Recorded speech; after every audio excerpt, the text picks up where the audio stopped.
Masih bersama saya Ibnu Fadil, pemirsa Anda kembali menyaksikan 3 berita utama Kaltim hari ini. Satpol PP Berau berhasil menggagalkan peredaran miras yang akan dijual saat malam pergantian tahun.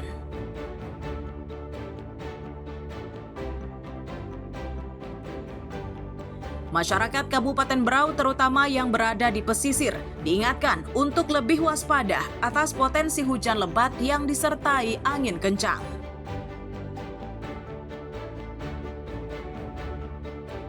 Seorang atlet angkat berat dari Kutai Timur merupakan pekerja keras. Meski sibuk berlatih dan merawat anaknya, atlet ini juga menjadi pengojek daring.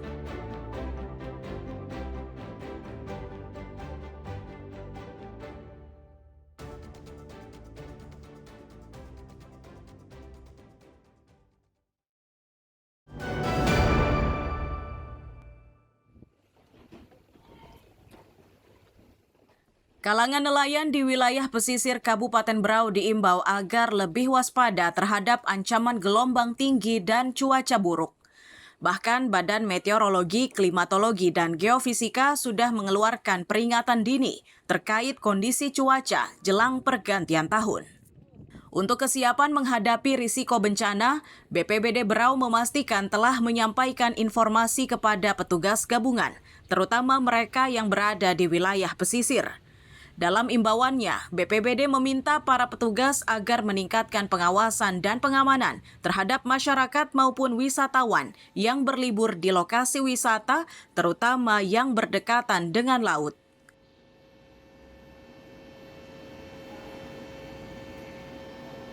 Penting bagi kami untuk memberikan informasi kepada masyarakat karena sebagian besar masyarakat maupun wisatawan baik itu domestik maupun internasional yang berwisata ke daerah pesisir dan untuk musim hujan tentunya di akhir tahun sampai awal Januari akan lebih banyak ke daerah pesisir sehingga kita senantiasa memberikan antisipasi di lapangan.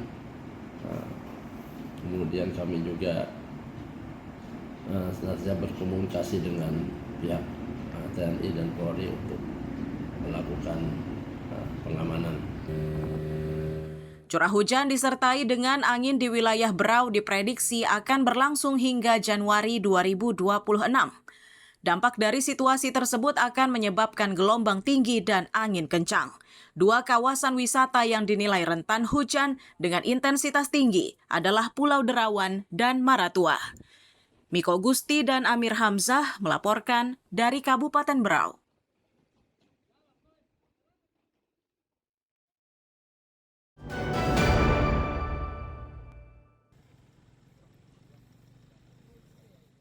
Permasalahan lahan di Kalimantan Timur sepanjang tahun 2025 tercatat sebanyak 689 kasus. Salah satunya adalah sengketa lahan di Jalan Tol Seksi 6A, kawasan Ibu Kota Nusantara atau IKN. Terkait kondisi ini, Kapolda Kaltim menyatakan upaya penyelesaian dilakukan melalui tahap mediasi, musyawarah, dan mufakat. Jika upaya ini tidak membuahkan hasil, maka jalan terakhir yang dipilih adalah melalui proses hukum. Disebutkannya, dari sejumlah kasus yang ditangani sudah berakhir melalui jalan damai.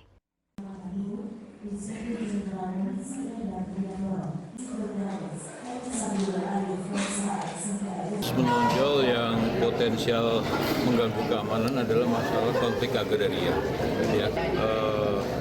Penyelesaian konflik agraria kita selesaikan dengan penyelesaian yang sebaik-baiknya. Jadi tidak hanya menggunakan pendekatan hukum.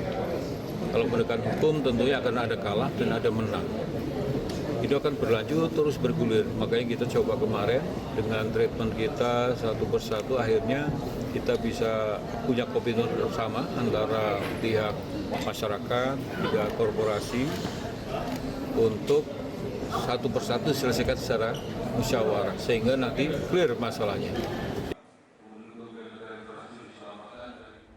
Selain kasus agraria, perkara yang juga menjadi perhatian Polda Kaltim adalah tambang ilegal, narkoba, dan gangguan Kamtibmas. Riani Mantini dan Amir Hamzah melaporkan dari Balikpapan.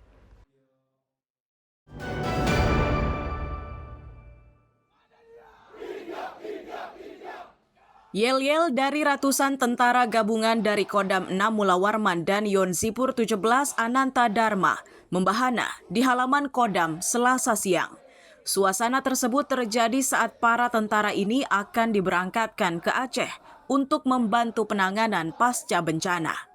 Total sebanyak 310 personel yang diberangkatkan untuk tugas kemanusiaan tersebut. Panglima Kodam 6 Mula Warman menyatakan dari ratusan personel yang diberangkatkan, masing-masing memiliki keahlian dalam bidang konstruksi, pertukangan, dan kelistrikan. Selain itu, ada juga personel khusus layanan psikososial pasca bencana.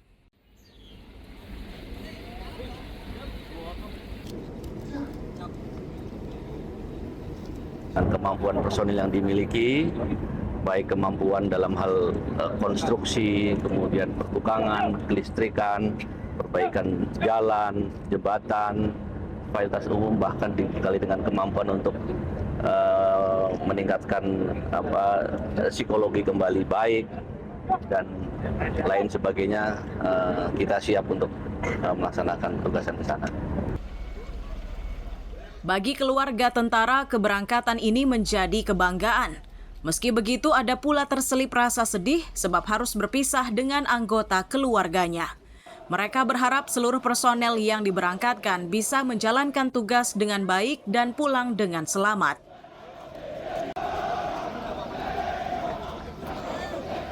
Senang campur sedih. Senangnya mudah-mudahan para anggota Yon Sipur 17 bisa membantu warga di Aceh. Sedihnya kami ditinggal tugas. Tahu nggak berapa lama tugasnya? Kurang lebih berapa ini? Belum tahu pastinya. Ini pertama kali ditinggal tugas atau sudah pernah sebelumnya? Baru pertama kali. Iya. Selain pengiriman ratusan personel, tentara juga membawa bantuan bahan makanan kering, mulai dari beras, minyak goreng, popok hingga pakaian layak pakai. Seluruhnya diberangkatkan dengan menggunakan kapal KRI Surabaya 591. Riani Mantini dan Amir Hamzah melaporkan dari Balikpapan.